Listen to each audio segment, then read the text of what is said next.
ನಮಸ್ಕಾರ ಸ್ನೇಹಿತರೆ, ನಾವೊಂದು ಆಟೋ ಸ್ಟೇರಿಂಗ್ ಯಂತ್ರವನ್ನು ನೋಡಿದ್ದೀರಿ. ಅದ್ರ ಬಗ್ಗೆ ಒಂದು ಎಕ್ಸ್ಪ್ಲನೇಷನ್ ನಮ್ಮ ಸರ್ ಕೊಡ್ತಾರೆ. ಒಂದ್ಸಲಿ ಅವ್ರ ಹತ್ರನೇ ಒಂದ್ ಸ್ವಲ್ಪ ಮಾಹಿತಿ ತಗೊಳೋಣ.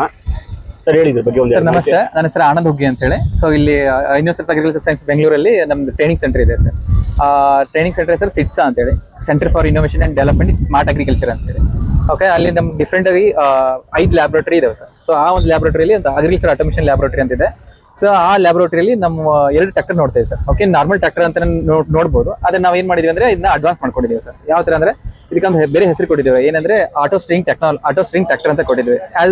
ನೇಮ್ ಹೇಳಿದ ಪ್ರಕಾರ ಆಟೋ ಸ್ಟೇರಿಂಗ್ ಅಂದ್ರೆ ನೀವು ಸ್ಟೀರಿಂಗ್ ಮಾಡ್ಬೇಕಾದ್ರೆ ಸೊ ಟ್ರ್ಯಾಕ್ಟರ್ ಡ್ರೈವರ್ ಬೇಕಾಗುತ್ತೆ. ಓಕೆನಾ, ನಾರ್ಮಲ್ ಅಲ್ಲಿ. ಸೊ ಈ ಆಟೋ ಸ್ಟೀರಿಂಗ್ ಅಲ್ಲಿ ನಿಮ್ಗೆ ಏನಾಗುತ್ತೆ ಅಂದ್ರೆ ಡ್ರೈವರೇ ಬೇಕಾಗಿಲ್ಲ. ಒಂದು ಟೈಮ್ ಸೆಟ್ ಮಾಡಿಬಿಟ್ರೆ ಇಂತ ರೂಟ್ ಅಂತ ಹೋದ್ರೆ ಅದು ಆಟೋಮೆಟಿಕ್ ಆಗಿ ಇದೇ ತರ ಹೋಗ್ತಾ ಪ್ರೋಗ್ರಾಮ್ ಮಾಡ್ಬೇಕಾಗುತ್ತೆ. ಸೊ ನಿಮ್ಗೆ TAT ಡಿಸ್ಪ್ಲೇ ಅಂತ ಕೊಟ್ಟಿದ್ದೀರಿ ಸರ್.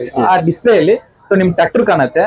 ಸೊ ಆಮೇಲೆ ಟ್ರ್ಯಾಕ್ಟರ್ ಮೂವ್ಮೆಂಟ್ ಆಗ್ಲಿಕ್ಕೆ ಒಂದು ಡಿಫ್ರೆಂಟ್ ಆಗಿ ವೇಲೆನ್ಸ್ ಕಾಣ್ತಾ ಇದೆ. ಸೊ ಫಾರ್ ಎಕ್ಸಾಂಪಲ್ ನಿಮ್ಗೆ ಸ್ಟೇಟ್ ವೇಲೇನ್ ಹೋಗ್ಬೇಕಾದ್ರೆ ಸ್ಟೇಟ್ ಆಗಿ ಹೋಗ್ಬೇಕಾದ್ರೆ ಸ್ಟೇಟ್ ವೇಲೇನ್ ಸೆಲೆಕ್ಟ್ ಮಾಡ್ಕೋಬೇಕಾಗುತ್ತೆ. ಇಲ್ಲ ನಾವು ಕರ್ವ್ ಆಗಿ ಹೋಗ್ಬೇಕಂತಂದ್ರೆ ಕರ್ವ್ ಆಗಿ ಟ್ರ್ಯಾಕ್ಟರ್ ಹೋಗುತ್ತೆ. ಇಲ್ಲ ನಮ್ ಸರ್ಕಲ್ ಆಗಿ ತಿರುಗಬೇಕಂದ್ರೆ ನಿಮ್ ಟ್ರ್ಯಾಕ್ಟರ್ ಆ ಸರ್ಕಲ್ ಆಗಿ ನೀವು ಸೆಲೆಕ್ಟ್ ಮಾಡ್ಕೊಂಡು ಪ್ರೋಗ್ರಾಮ್ ಕೈ ಬಿಟ್ಬಿಟ್ರೆ ತಾನೇ ಮೂವ್ಮೆಂಟ್ ಆಗುವಂತ ಹೋಗುತ್ತೆ ಸರ್ ಇದು. ಸೊ ಆಕ್ಚುಲಿ ಇದು ಆಟೋ ಸ್ಟೀರಿಂಗ್ ವರ್ಕ್ ಆಗಬೇಕಾದ್ರೆ ಒಂದು TAT ಡಿಸ್ಪ್ಲೇ ಬೇಕಾಗುತ್ತೆ. ಸೊ ಅದ್ರ ಮೇಲೆ ಒಂದು ಆಂಟೆನಾ ಬೇಕಾಗುತ್ತೆ ಸರ್. ಆ ಆಂಟೆನಾ ಸ್ಯಾಟಲೈಟ್ ಗೆ ಕನೆಕ್ಟ್ ಆಗಿರುತ್ತೆ ಸರ್. ಆಟೋ ಸ್ಟೇರಿಂಗ್ ಅಂದ್ರೆ ಇದು ಬರ್ತೈತಾ? ಈ ಬಾಕ್ಸ್ ಬರ್ತೈತಾ? ಬಾಕ್ಸ್ ಬರ್ಲೇಬೇಕಾಗುತ್ತೆ. ಇದು ಸ್ಟೇರಿಂಗ್ ನಾವೇನು ಕಂಟ್ರೋಲ್ ಬೇಕಾಗಿಲ್ಲ. ಆಟೋಮೆಟಿಕ್ ಆಗ ಸ್ಟೇರಿಂಗ್ ಕಂಟ್ರೋಲ್ ಅದಷ್ಟು ಅದೇ ತಗೊಂತಾರೆ. ಯಾಕಂದ್ರೆ ಆಕ್ಚುಲಿ ಟ್ರ್ಯಾಕ್ಟರ್ ಡ್ರೈವರ್ ಏನ್ ಮಾಡ್ಬೇಕಂದ್ರೆ ಟ್ರ್ಯಾಕ್ಟರ್ ಮೇಂಟೈನ್ ಮಾಡ್ಬೇಕಾಗತ್ತೆ. ಸೊ ಜೊತೆಗೆ ಅಲ್ಲಿ ಏನಾದ್ರು ಸನ್ನಿವೇಶ ನಡೀತಿ ಅಂದ್ರೆ ಅದನ್ನ ಇಮಿಡಿಯೇಟ್ ಆಗಿ ಕಂಟ್ರೋಲ್ ಮಾಡಕ್ ಆಗಲ್ಲ ಸರ್. ಸೊ ಒಂದ್ ವೇಳೆ ಇದು ಟ್ರ್ಯಾಕ್ಟರ್ ತಾನೇ ಮೂವ್ಮೆಂಟ್ ಆಗಿ ಹೋಗ್ತಾ ಇದ್ರೆ ಸೊ ಅದೇ ಟೈಮಲ್ಲಿ ಅವ್ನು ಬೇರೆ ಕಡೆ ಇನ್ವೆಸ್ಟ್ ಮಾಡಬಹುದು ಸರ್. ಸರ್ ಇದರಲ್ಲಿ ನಮ್ಗೆ ಇನ್ನೂ ಒಂದು ಡೌಟ್ ಇದೆ. ಇವಾಗ ನಮ್ದು ಒಂದು 10 ಎಕರೆ ಲ್ಯಾಂಡ್ ಇದೆ. ಫ್ಲಾಟ್ ಬಂದು ಒಂದೇ ತರ ಇರಲ್ಲ, ಒಂದೇ ಡೈಮೆನ್ಷನ್ ಅಲ್ಲಿ ಇರಲ್ಲ. ಆಗ ಇದಕ್ಕೆ ಟೈಮರ್ ನಾನು ಯಾವ ತರ ಸೆಟ್ ಮಾಡಿರ್ಬೇಕು? GPS ಇದ್ರಲ್ಲಿ ಸೆನ್ಸರ್ ಇರುತ್ತೆ ಸರ್. ಫಾರ್ ಎಕ್ಸಾಂಪಲ್ ಇಳಿಜಾರ್ ಬಂತಂದ್ರೆ ಅಥವಾ ಅಪ್ ಬಂತಂದ್ರೆ ಅಥವಾ ಈ ತರ ಲೆಫ್ಟ್ ರೈಟ್ ಏನಾದ್ರು ತೆಗೆದಿನಿ ಬಂತಂದ್ರೆ ಸೊ ಇಮಿಡಿಯೇಟ್ ಆಗಿ ಒಂದೇ ತರ ನಾವು ಸೆಕೆಂಡ್ ಗೇರ್ ಅಲ್ಲಿ ಹಾಕಿ ಸೊ 1500 RPM ಗೆ ನಾವು ಸೆಟ್ ಮಾಡಿ ಕೈ ಬಿಟ್ರೆ ತಾನೇ ಕಂಟ್ರೋಲ್ ಮಾಡ್ಕೊಂಡು ಹೋಗುತ್ತೆ. ನಾವು ಡ್ರೈವರ್ ಕುತ್ಕೊಳ್ಳೋದೇ ಬೇಕಾಗಿಲ್ಲ, ಅದಷ್ಟು ಅದೇ ಓಡಿಸ್ಕೊಂಡು ಹೋಗಿ ಅದೇ ತರ ಹೋಗುತ್ತೆ ಸರ್. ಆದ್ರೆ ಬಟ್ ಏನಾದ್ರು ಒಂದ್ ವೇಳೆ ಏನಾದ್ರು ಮೋಡ ಬಂದಾಗ ಅಥವಾ GPS ಸಿಗ್ನಲ್ ಏನಾದ್ರು ಕನೆಕ್ಷನ್ ಸಿಗ್ಲೇ ಇದ್ದ ಕಾರ್ನಲ್ಲಿ ಸೊ ಟ್ರ್ಯಾಕ್ಟರ್ ಒಂದ್ಸಲ ಅದೇನಾಗುತ್ತೆ ಮೂವ್ಮೆಂಟ್ ನಾವೇನ್ ಪ್ರೀ ಡಿಫೈನ್ಡ್ ವೇಲೆನ್ ಕೊಟ್ಟಿರ್ತೇವಲ್ಲ ಸೊ ಆ ಒಂದು ವೇಲೆನ್ ಬಿಟ್ಟು ಬೇರೆ ಕಡೆ ಹೋಗುತ್ತೆ ಅಂತ ಚಾನ್ಸಸ್ ಇರುತ್ತೆ ಸರ್. ಸೊ ಅದಕ್ಕೋಸ್ಕರ ಈ ಟ್ರ್ಯಾಕ್ಟರ್ ಜೊತೆಗೆ ಒಬ್ರು ಇದ್ರೆ ಒಳ್ಳೇದು ಅಂತ ಹೇಳ್ಬೋದು ಸರ್ ನಾವು. ಸರ್ ಮತ್ತೆ ಇದಕ್ಕೆ ಔಷಧಿ ಬಂದಿದೆಯಲ್ಲ, ಅದನ್ನ ಯಾವ ತರ ಟೈಮಿಂಗ್ ಸೆಟ್ ಮಾಡೋದು? ಇಲ್ಲ ಅದು ಆಟೋಮೆಟಿಕ್ ಆಗಿ ನಾವೇ ಹೊಡ್ಕೊಳ್ಳೋದು? ಆಕ್ಚುಲಿ ಇದು ಇಂಡಿಯನ್ ಮಾರ್ಕೆಟ್ ಅಲ್ಲಿ ನಾರ್ಮಲ್ ಬೂಮ್ ಸ್ಪ್ರೇ ಸಿಗುತ್ತೆ ಸರ್. ಅದನ್ನ ನಾವ್ ಏನ್ ಮಾಡಿದ್ವಿ, ನಮ್ ಹೆಕ್ಸಾಗಾನ್ ಕಂಪನಿ ಒಂದು ಟೆಕ್ನಾಲಜಿನ ಯೂಸ್ ಮಾಡ್ಕೊಂಡು ಅದನ್ನ ಆಟೋಮೇಟೆಡ್ ಆಗಿ ಮಾಡಿದೀವಿ ಸರ್.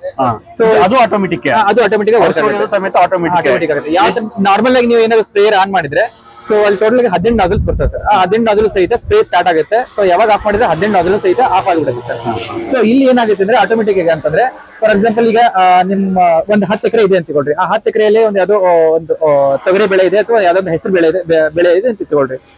ಪ್ರತಿ ಒಂದು ಜಾಗದಲ್ಲಿಯೂ ಸಹಿತ ಒಂದೇ ತರನಾಗಿ ರೋಗ ಬರಲ್ಲ, ಒಂದೇ ತರನಾಗಿ ನಿಮ್ ಕೀಟ ಬರಲ್ಲ ಸರ್. ಸೊ ಪ್ಯಾಚ್ ವೈಸ್ ಬಂದಿರುತ್ತೆ ಸರ್. ಸೊ ಅದಕ್ಕೋಸ್ಕರ ನಾವೇನ್ ಮಾಡ್ತೀವಿ ಅಂದ್ರೆ ಸೊ ಅಲ್ಲಿ ಮೊದಲೇ ನೀವು ಅಲ್ಲಿ ಮಲ್ಟಿಸ್ಪೆಕ್ಟಲ್ ಡ್ರೋನ್ ಅಂತಿದೆ ಸರ್.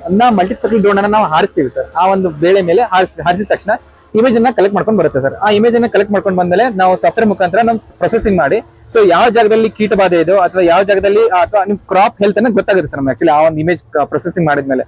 ಸೊ ಅದಾದ್ಮೇಲೆ ಸರ್ ಇದರಲ್ಲಿ ನಾವು ಯಾವ ತರ ಸ್ಪ್ರೇ ಮಾಡ್ಕೊಬಹುದು? ಓಕೆ ಸರ್, ಇದು ನಾರ್ಮಲ್ ಆಗಿ ಸಿಗುವಂತ ಇಂಪ್ಲಿಮೆಂಟ್ ಸರ್. ಸೊ ನಾವ್ ಇದನ್ ಮಾಡಿದ್ರೆ ಈ ಸೆನ್ಸರ್ ಕಿಟ್ ಅನ್ನ ಫಿಟ್ ಮಾಡಿ ಇದನ್ನ ಆಟೋಮೆಟಿಕ್ ಆಗಿ ಕನ್ವರ್ಟ್ ಮಾಡ್ಕೊಂಡಿರೋದು ಸರ್. ಸೊ ಈ ಇಂಪ್ಲಿಮೆಂಟ್ ನಿಮ್ಗೆ ವರ್ಕ್ ಆಗಬೇಕಾದ್ರೆ ಇದಕ್ಕೆ ಮುಂಚಿತವಾಗಿ ನಾವು ಇನ್ಫಾರ್ಮೇಶನ್ ಕೊಡ್ಬೇಕು ಸರ್. ನಿಮ್ ಹೊಲದಲ್ಲಿ ಯಾವ ಜಾಗದಲ್ಲಿ ಬೆಳೆ ಬೆಳೆ ಅದರ ಹೆಲ್ತ್ ಸರಿಯಾಗಿಲ್ಲ ಅಂತ ಹೇಳಿ ನಾವು ಇನ್ನ ಇನ್ಫಾರ್ಮೇಶನ್ ಇದು ಕೊಡ್ಬೇಕಾಗುತ್ತೆ. ಸೊ ಎಲ್ಲಿ ಹಾನಿ ಆಗಿದೆ ಅಥವಾ ಎಲ್ಲಿ ಕ್ರಾಪ್ ಹೆಲ್ತ್ ಸರಿ ಇಲ್ವೋ ಆ ಜಾಗದಲ್ಲಿ ನಾವು ಒಂದು ರೇಟ್ ಅನ್ನ ಫಿಕ್ಸ್ ಮಾಡ್ತೀವಿ ಸರ್. ಫಾರ್ ಎಕ್ಸಾಂಪಲ್ ರೆಕಮೆಂಡೇಶನ್ ಹೆಂಗಿರುತ್ತೆ 350 ಲೀಟರ್ ಪರ್ ಹೆಕ್ಟರ್ ಸ್ಪ್ರೇ ಮಾಡ್ಬೇಕಂತ ಇರುತ್ತೆ ಸರ್. ಸೊ ಇನ್ನೊಂದು ಜಾಗದಲ್ಲಿ ನಿಮಗೆ ಅದು ಕ್ರಾಪ್ ಹೆಲ್ತ್ ಕರೆಕ್ಟ್ ಆಗಿ ಇರುತ್ತೆ ಸರ್. ಅಲ್ಲಿ ಕಡಿಮೆ ಮಾಡ್ಕೋಬಹುದು ಅಥವಾ ಸ್ಪ್ರೇನ್ ಮಾಡ್ಲಿಕ್ಕೂ ಇಲ್ಲ ಸರ್. ಸೊ ಅದೇ ತರ ನಾವು ಒಂದನ್ನೆಲ್ಲ ಇನ್ಫಾರ್ಮೇಶನ್ ತಗೊಂಡು ಆ TAT ಡಿಸ್ಪ್ಲೇ ನೀವು ಮೊದಲೇ ನೋಡಿದಾಗ ಅದರಲ್ಲಿ ನಾವು ಇನ್ಫಾರ್ಮೇಶನ್ ಕೊಡ್ಬೇಕಾಗುತ್ತೆ ಸರ್. ಆ ಇನ್ಫಾರ್ಮೇಶನ್ ಕೊಟ್ಟಾದ ತಕ್ಷಣ ಸೊ ಪ್ರತಿ ಸರಿ ನೀವು ಏನಾದ್ರು ಸ್ಪ್ರೇ ಮಾಡುವಂತ ಟೈಮಲ್ಲಿ ಹೋದಾಗ ಫೀಲ್ಡ್ ಹೋದಾಗ ಸೊ ಅದಕ್ಕೆ ಗೊತ್ತಾಗುತ್ತೆ ಸರ್ ಇಮಿಡಿಯೇಟ್ ಆಗಿ. ಯಾಕಂದ್ರೆ GPS ಕನೆಕ್ಷನ್ ಇರುತ್ತೆ. ಸೊ ಯಾವ ಜಾಗದಲ್ಲಿ ಇದೆ ಅಂತ ಗೊತ್ತಾಗುತ್ತೆ ಸರ್ ಮುಂಚಿತವಾಗಿ ಅದಕ್ಕೆ.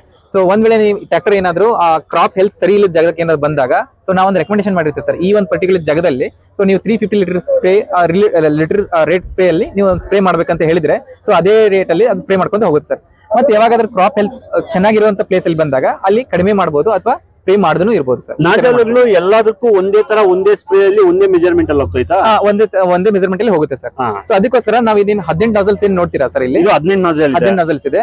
ಸೊ 18 ನಾಜಲ್ಸ್ ನಾವ್ ಏನ್ ಮಾಡಿದ್ರೆ ಡಿವೈಡ್ ಮಾಡಿಕೊಂಡಿದೀವಿ ಸರ್. ಒಂದ್ 3 ನಾಜಲ್ಸ್ ಇರುವಂತ ಒಂದು ಸೆಟ್, ಆಮೇಲೆ 6 ನಾಜಲ್ಸ್ ಇರುವಂತ ಸೆಟ್. ಫಾರ್ ಎಕ್ಸಾಂಪಲ್ ನಿಮ್ಗೆ ಹೇಳ್ಬೇಕಾದ್ರೆ ಆ ಕಡೆ ಬಂದು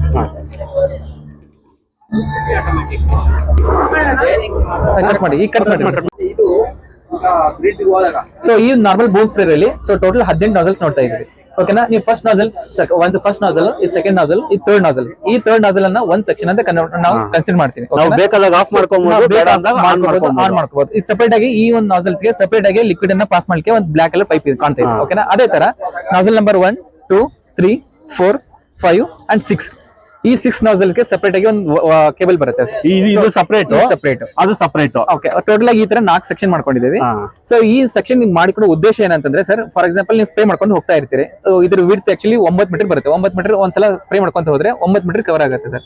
9 ಮೀಟರ್ ಕವರ್ ಆದ್ಮೇಲೆ ಮತ್ತೆ ನೀವು ಯೂಟರ್ನ್ ತಗೊಂಡು ಮತ್ತೆ ಒಂದ್ಸಲ ಬರ್ಬೇಕಾದ್ರೆ ಒಂದ್ ವೇಳೆ ಆಲ್ರೆಡಿ ಸ್ಪ್ರೇಡ್ ಏರಿಯಾಗೆ ಬಂತಂದ್ರೆ ಸೊ ಒಂದೊಂದ್ ವೇಳೆ ಈ ಒಂದು ಸೆಕ್ಷನ್ ಅಥವಾ ನಾಜಲ್ಸ್ ಒಂದು ಓವರ್ಲ್ಯಾಪ್ ಆಗ್ತಾವ್ರೆ ಆಲ್ರೆಡಿ ಸ್ಪ್ರೇಡ್ ಏರಿಯಾಗೆ. ಆ ಟೈಮಲ್ಲಿ ಏನಾಗುತ್ತೆ, ಇಮಿಡಿಯೇಟ್ ಆಗಿ ನಾಜಲ್ಸ್ ಆಫ್ ಆಗಿಬಿಡುತ್ತೆ ಸರ್. ಸರ್ ಇದನ್ನ ಏನೇನ್ ಬಳಕೆ ಮಾಡಬಹುದು? ಸೊ ನಾರ್ಮಲ್ ಆಗಿ ನೀವು ಏನ್ ಗ್ರೇನ್ ಕ್ರಾಪ್ಸ್ ಅಥವಾ ಫೀಲ್ಡ್ ಕ್ರಾಪ್ಸ್ ಅನ್ನ ಬೆಳಿತಾ ಇದಿರಲ್ಲ, ಸೊ ಆ ಕ್ರಾಪ್ಸ್ ಗೆ ನೀವು ಯೂಸ್ ಮಾಡ್ಕೋಬಹುದು ಸರ್. ಸೊ ಇಲ್ಲಿ ಅಡ್ಜಸ್ಟ್ಮೆಂಟ್ ಇದೆ ಸರ್. ಆಕ್ಚುಲಿ ನಾವು ಮಿಡಲ್ ಸೆಕ್ಷನ್ ಇದು ಫಿಟ್ ಮಾಡ್ಕೊಂಡಿರೋದು. ಇದನ್ನ ಹೈಟ್ ಎಷ್ಟು ಮಾಡ್ಕೋಬಹುದು? ನಾವು ಮಾಡ್ಕೋಬಹುದು ಸರ್. ಆಕ್ಚುಲಿ ಒಂದು 10 ಫೀಟ್ ಅಲ್ಲಿವರೆಗೂ ಮಾಡ್ಕೋಬಹುದು. ಅಲ್ಲ, ಬೆಳೆ ಯಾವ್ಯಾವ ಬೆಳೆಯಲ್ಲಿ ಇದನ್ನ ಉಪಯೋಗ ಮಾಡ್ಕೋಬಹುದು? ಫೀಲ್ಡ್ ಕ್ರಾಪ್ಸ್ ಫಾರ್ ಎಕ್ಸಾಂಪಲ್ ಉದ್ದು, ಆಮೇಲೆ ಹೆಸರು, ಆಮೇಲೆ ಅವರೆ, ಇದೆಲ್ಲ ಯೂಸ್ ಮಾಡ್ಕೋಬಹುದು ಸರ್.